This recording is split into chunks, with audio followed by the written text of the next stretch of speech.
Hello everybody, welcome back to Fanblade Instruments. This week we are carrying on with the bass. We're going to begin by making the headstock template the same way that we did with the body last week.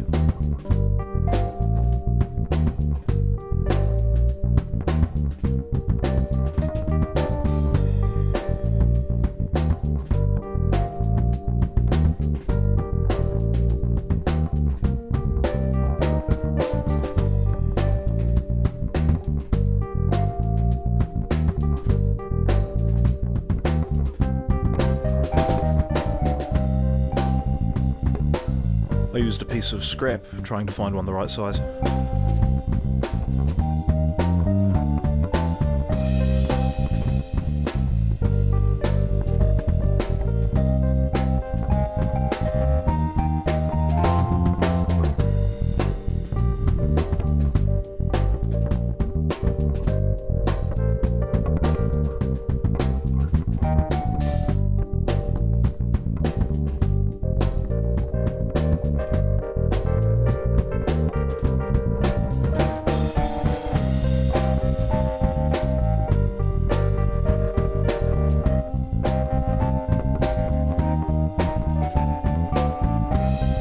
Getting into the right-hand corner of a headstock is very, very difficult because it's such a tight corner, so I had to file it out.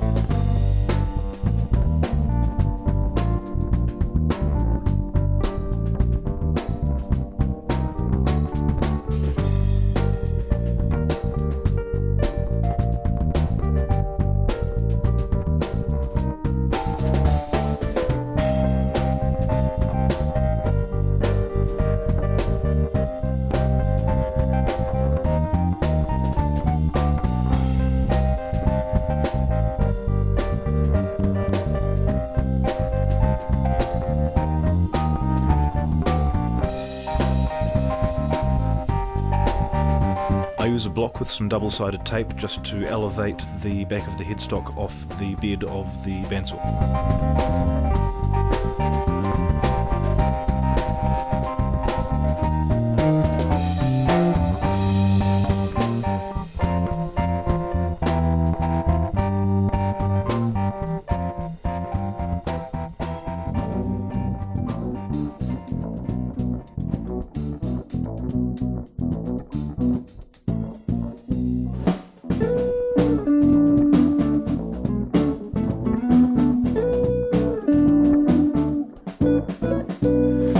My radius sanding jig is about as simple as you can possibly get. It's a piece of wood with two pieces of wood stuck on it, with 4 bolts and T-nuts, with a little spacer just to clamp everything in place. You just need to make sure everything's centered, and then the radius sanding block itself, which I made on the bandsaw out of a piece of 2x4 and just made a little jig to cut the radius in them, and then glue them all together. It's a very, very strange thought process when you are making a jig so that you can make a sanding block so that you can make a guitar. You're 3 levels deep into tool making. You're making a tool so that you can make a tool so that you can make a tool so that you can play music. This is a long process. I've sped this up, I've cut a lot of it out. This whole thing took about an hour.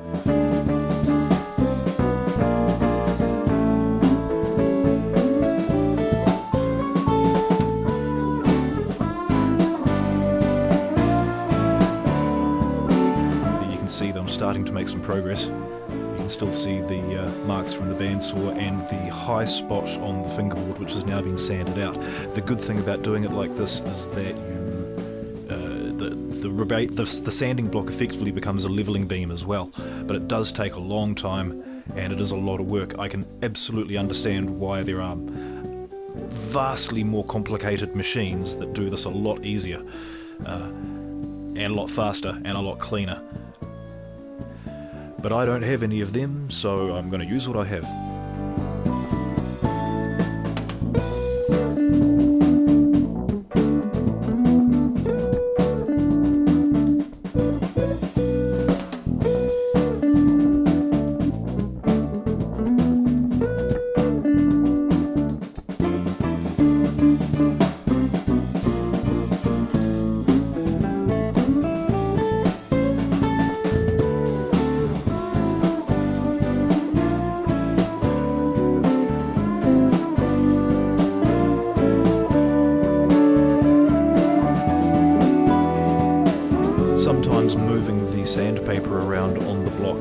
helps, because there will be high spots on the block and the paper will wear out.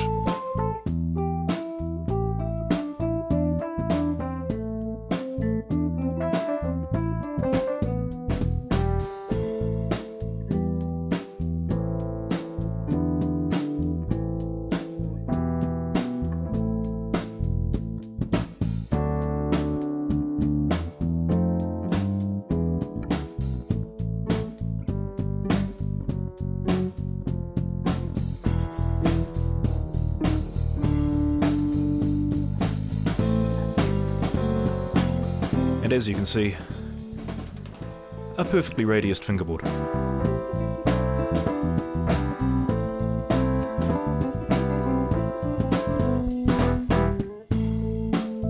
Just planing off the back of the headstock with a wee block plane, ready to drill some holes. The plan here is to use the spade bit to punch through the front, then turn it over and come back in from the back of the headstock. At least, that was the plan.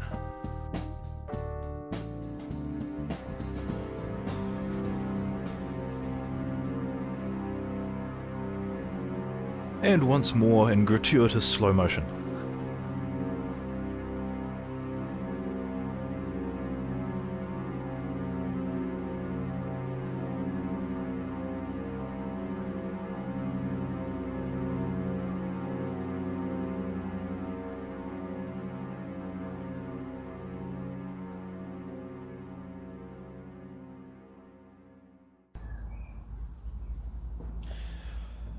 Okay, so let's just come down off the high speed for a second and have a talk about what just happened.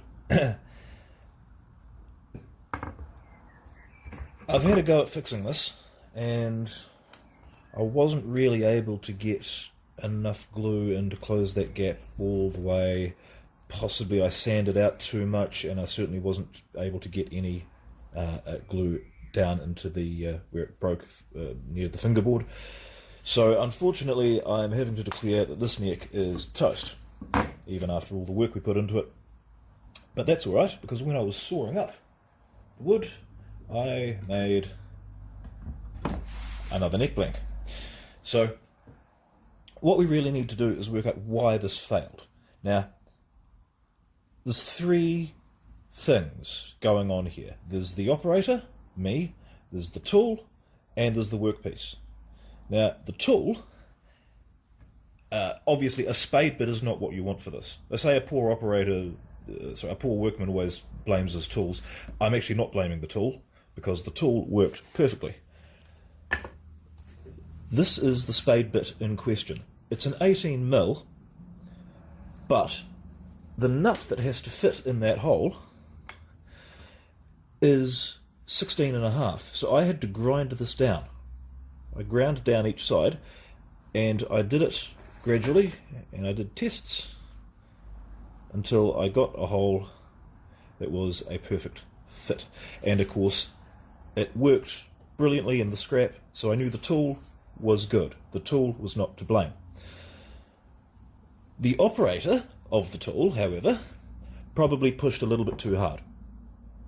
Probably had it going too fast, just made too aggressive a cut directly into a glue joint. So why did the glue joint fail? Well, if you'll recall back in the last video, when I scraped the finish off that oak board, all I can guess is that there was some more finish that I didn't take off. I should have sanded the board. That's on me. What it means is that I can't trust any of this glue seam all the way up this neck. And what it means is that I can't trust any of the glue that I've put on this blank here, or this blank, or these three. I've made some expensive firewood. Lessons learned. Let's move on.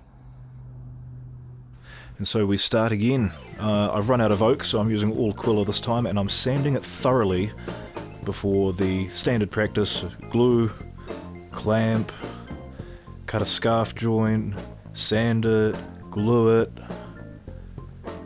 route a truss rod slot, cut a fingerboard, glue it on.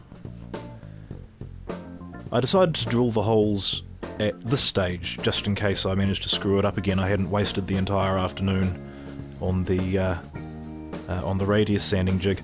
I went very, very slowly with that one because the design still proved that there was a join right where I had to drill that hole, but I didn't break it that time, and as you can see I had a clamp on there to give me a fighting chance. And it appears to be working.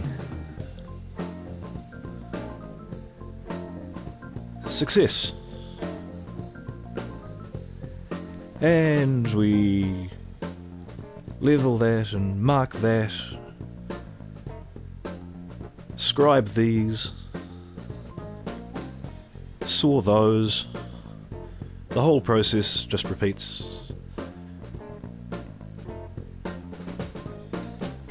Saw that, saw this, radius the damn thing, and now we're back where we started. The headstock is too thick, so I need to cut it down to 14mm at a minimum, but I'm actually cutting it down to 16 just so I've got some extra for sanding.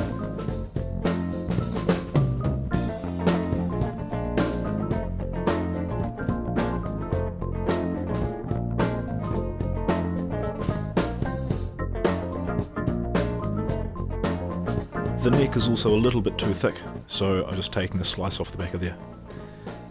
Looks like we're ready to carve. I like to carve the curve in at each end and then just join them up. That's the way Ben from Crimson Guitars does it. That's the way I've learned to do it, and it seems to work very well.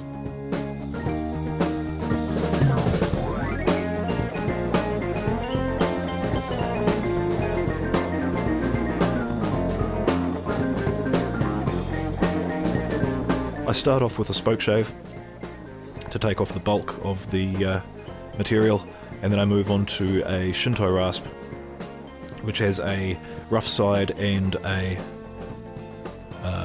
fine side, so that you can take off a lot of material with it, but then you can come in with the other side of the rasp and smooth it over.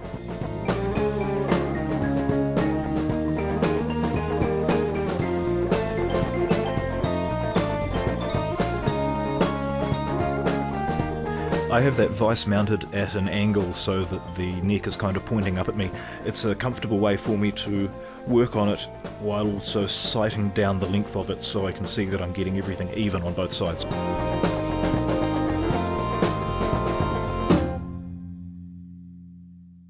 I can also use my shoulder as a brace to support the neck as I'm carving it.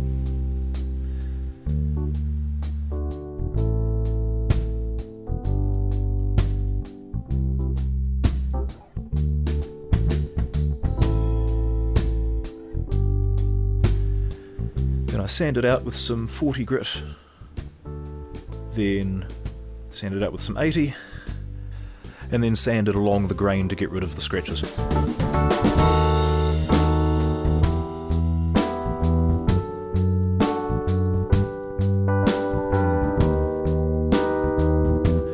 Moving over to the spindle sander to shape the rest of the headstock. It's a homemade spindle sander. I'd love to claim that I made it, but I didn't. I found it at a garage sale. I do have plans to modify it at some point to try and make it oscillate. I've absolutely no idea how I would do this. I might just go and buy a proper oscillating sander. By turning the neck sideways against the spindle sander, you can actually start to carve in the volute and the neck heel.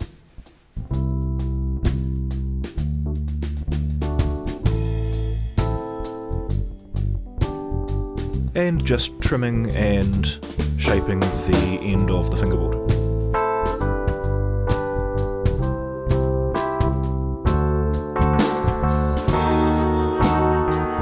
I use a detail sander to sand in the details, funnily enough.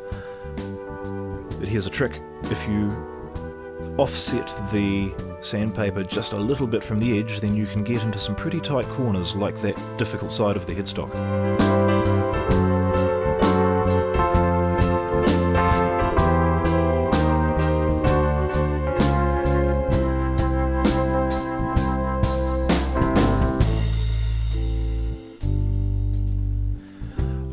orbital sander to sand the swore marks off the back of the headstock.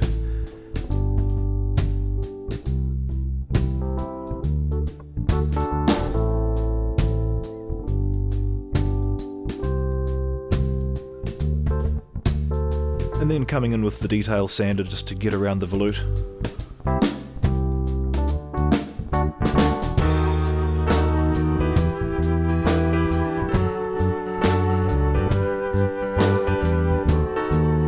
And there we have a neck that's very nicely shaped. I wanted to see what kind of wood we had underneath that paint, so while I was covered in sawdust I decided to pull out the orbital sander and sand that off to see what we got.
I used the orbital sander to sand off the outside of the curves, and I used the spindle sander to sand the inside because that's obviously the sort of thing that it's designed to do.